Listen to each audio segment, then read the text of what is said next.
Major ಆಗ್ತಾ ಇದೆ, ಕಲ್ತೂರಾಟ ಆಗಿದೆ, ಒಂದ್ ರೀತಿಯಾದಂತಹ ಎಫ್ಐಆರ್ ಜಾಸ್ತಿ ಆಗಿದೆ. ಕೆಲವೊಂದ್ ಕಡೆ ಯೂಟ್ಯೂಬರ್ಸ್ ಗಳಿಗೆ ಹೊಡೆದಿದ್ದಾರೆ ಅನ್ನುವಂಥದ್ದು. ಧರ್ಮಸ್ಥಳದ ವಿಚಾರದಲ್ಲಿ ಅಲ್ಲಿ ನಿನ್ನೆ ದಿವಸ 2 ಗುಂಪುಗಳ ಮಧ್ಯೆ ಘರ್ಷಣೆ ಆಗಿದೆ ಅಂತ ಹೇಳಿ ವರದಿ ಬಂದಿದೆ. ಅದು ಯಾಕಾಗಿದೆ, ಯಾರು ಕಾರಣಕರ್ತರು ಮತ್ತು ಅವರ ಉದ್ದೇಶ ಏನಿದೆ ಅಂತ ಹೇಳಿ ಅದನ್ನೆಲ್ಲ ಪರಿಶೀಲನೆ ಮಾಡಿ ತನಿಖೆ ಮಾಡಿ ವರದಿ ಕೊಡಬೇಕು ಅಂತ ಹೇಳಿ ಹೇಳಿದ್ದೇನೆ. ಇದು ಒಂದು ರೀತಿಯಲ್ಲಿ ಏನೋ ಒಂದು ಸಂಘರ್ಷ ಅಲ್ಲಿ ಆಗ್ತಾ ಇದೆ ಅನ್ನೋಂಥದ್ದು ಕಾಣಿಸ್ತಾ ಇದೆ. ಏನಕ್ಕೆ ಆಗ್ತಾ ಇದೆ ಗೊತ್ತಿಲ್ಲ ನಮ್ಗೆ. ಅವರು ಅಲ್ಲಿನ ಜನಸಮುದಾಯ SIT ಮಾಡಬೇಕು ಅಂತ ಹೇಳಿ ನಮಗೆ ಒತ್ತಾಯ ಪರಿಶೀಲನೆ ಮಾಡಿ SITಯನ್ನ ಮಾಡಿದ್ರು. ಆ ವ್ಯಕ್ತಿ ಯಾರು ಇಲ್ಲಿ ಕೊಲೆ ಆಗಿದೆ, ನಾನೇ ಅನೇಕ ಶವಗಳನ್ನ ಬರಿ ಮಾಡಿದ್ದೀನಿ ಅಂತೆಲ್ಲ ಹೇಳ್ಕೊಂಡಿದ್ದ ಆ ವ್ಯಕ್ತಿ ಜುಡಿಷಿಯರಿ ಮುಂದೆ ಅಂದ್ರೆ ಮ್ಯಾಜಿಸ್ಟ್ರೇಟರ್ ಮುಂದೆ 164 ಸ್ಟೇಟ್ಮೆಂಟ್ ಮಾಡುವಾಗ ಅವನು ಏನು ಹೇಳಿದ್ದಾನೆ ಅದನ್ನೆಲ್ಲ ತನಿಖೆ ಮಾಡಬೇಕು ಅಂತ ಹೇಳಿ ಮೆಜಿಸ್ಟ್ರೇರಿಯಲ್ ಇನ್ಸ್ಟ್ರಕ್ಷನ್ಸ್ ಇತ್ತು. ಮತ್ತು ನಾವು ಕೂಡ ಸಾರ್ವಜನಿಕವಾಗಿ ಅದನ್ನೆಲ್ಲ ಬಹಳ ಗಂಭೀರವಾಗಿ ಪರಿಗಣಿಸಿ SITಯನ್ನ ಮಾಡಿದ್ರು.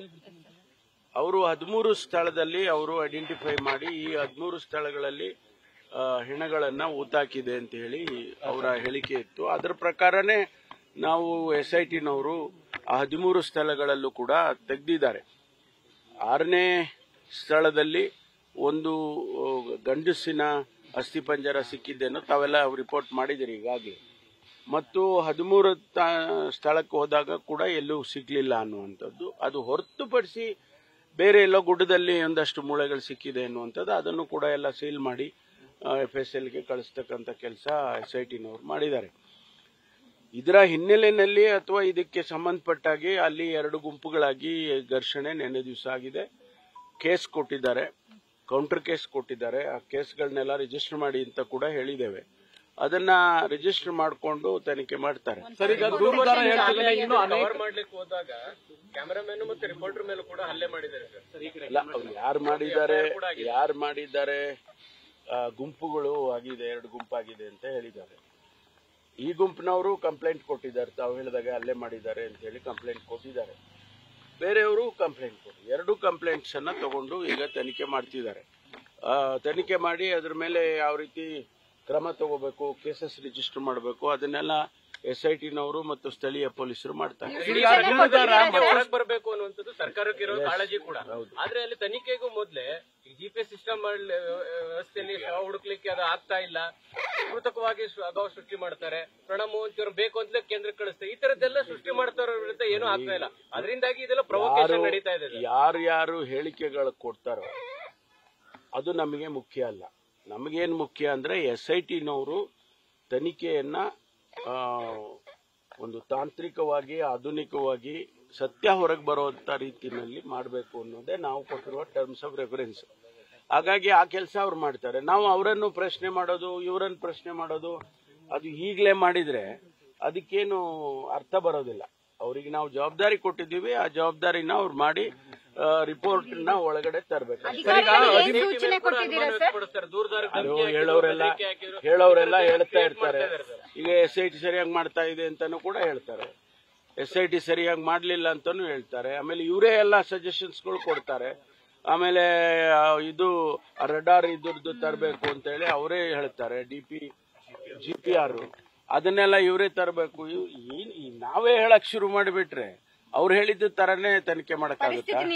ಅವರಿಗೆ ಅದೆಲ್ಲ ಮಾಡ್ತಾರ. ಅವರು ಪೊಲೀಸ್ನವರು ಸಮರ್ಥರಿದ್ದಾರೆ, ಅವ್ರು ಮಾಡ್ಕೊಳ್ತಾರೆ. ಸರ್, ಈಗ 13 ಸ್ಥಳಗಳನ್ನ ಗುರುತಿಸಿಯಾಗಿದೆ, ಅದನ್ನ ಅಗದಾಗಿದೆ. ಇನ್ನೂ ಹೆಚ್ಚಿನ ಶವಗಳಿದಾವೆ ಅನ್ನುವಂಥದ್ದನ್ನ ಆತ ಹೇಳ್ತಿದ್ದಾನೆ. ಇನ್ನು ಮುಂದುವರೆ ನಾವು ಯಾವುದು ಇಂಟರ್ಫಿಯರ್ ಆಗೋದಿಲ್ಲ. ಅವ್ರು SITನವ್ರು ತೀರ್ಮಾನ ಮಾಡುತ್ತಾರೆ. ಅವ್ರು ಹೇಳೋದ್ರಲ್ಲಿ ಸತ್ಯ ಇದೆ, ಹೌದು ನೋಡ್ಬೇಕು ಅಂದ್ರೆ ಅವರು ನೋಡ್ತಾರೆ. ಇಲ್ಲ ಅದು ಅನುಮಾನಾಸ್ಪದವಾಗಿತ್ತ ಇದ್ರೆ ಅವ್ರನ್ನೇ ಕೇಳ್ತಾರೆ, ಏನಪ್ಪಾ ಈ ತರ ಎಲ್ಲ ಹೇಳ್ತಾ ಇದೆಯಲ್ಲ ಸರಿಯಾಗಿ ಹೇಳು ಅಂತೇಳಿ. ನಾವೇನು ಸರ್ಕಾರ ಯಾವುದೇ ಡೈರೆಕ್ಷನ್ ಕೊಡೋದಿಲ್ಲ, ಇಲ್ಲ ಯಾವ್ದು ಕೊಟ್ಟಿಲ್ಲ ಹಂಗಂತ ಕೇಳಿದ್ದೀನಿ. ಇವತ್ತಿನ ಸಂಪುಟದಲ್ಲಿ ಅಡ್ಮಿಟ್ ಮಾಡಿದ್ದ ದಿವಸನೇ ನಾಗಮೋಹನ್ ದಾಸ್ ಅವರು 4ನೇ ತಾರೀಕು 11 ಗಂಟೆಗೆ ಕೊಟ್ಟರು ಮುಖ್ಯಮಂತ್ರಿ. ಅವತ್ತೇ ಮುಖ್ಯಮಂತ್ರಿಗಳು ಚೀಫ್ ಸೆಕ್ರೆಟರಿ ಅವ್ರಿಗೆ ಸೂಚನೆ ಕೊಟ್ಟರು, ಇದನ್ನ ತಗೊಂಡು ಬನ್ನಿ ಅಂತೇಳಿ. ಬಹುಶಃ ಇವತ್ತು ತರ್ತಾರೆ.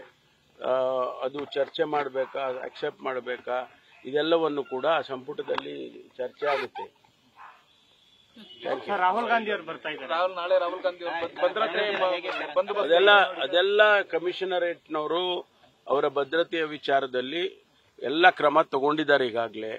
ಆಮೇಲೆ ಅವರು SPG ಅವರು ಯಾರು ಡೆಲ್ಲಿಯಿಂದ ಸೆಕ್ಯೂರಿಟಿ ಇವರು ಬಂದಿದ್ದಾರೆ ಅವ್ರ ಜೊತೆನೂ ಸಂಪರ್ಕದಲ್ಲಿ ಇದ್ದಾರೆ. ಅದನ್ನೆಲ್ಲ ಅವರು ಮಾಡ್ಕೊಳ್ತಾರೆ. 10ನೇ ತಾರೀಕು ಮೋದಿ ಕೂಡ ಬರ್ತಾ ಇದ್ದಾರೆ ಸರ್. ಅವರಿಗೂ ಕೂಡ ಎಲ್ಲ ಸೆಕ್ಯೂರಿಟಿ ಅರೇಂಜ್ಮೆಂಟ್ ಮಾಡ್ತೀವಿ.